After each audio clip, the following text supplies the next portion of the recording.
After trying to dig those holes, we decided it's just not going to work without a tool. So we went ahead and ordered online a jackhammer. We were going to rent one, but we decided with as many holes as we need to dig, and we're not ready for all of them right now, we're going to have to rent it for multiple days, and so it might be better just to buy one. So this is what we picked up on Amazon. It only took about 3 days for it to be delivered. It said it was going to take longer than that. But as you can see, I've already tried it, and I can't believe how quickly it's going into the ground.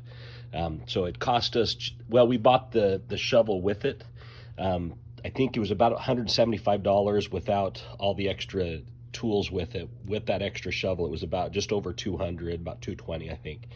But so far, so good.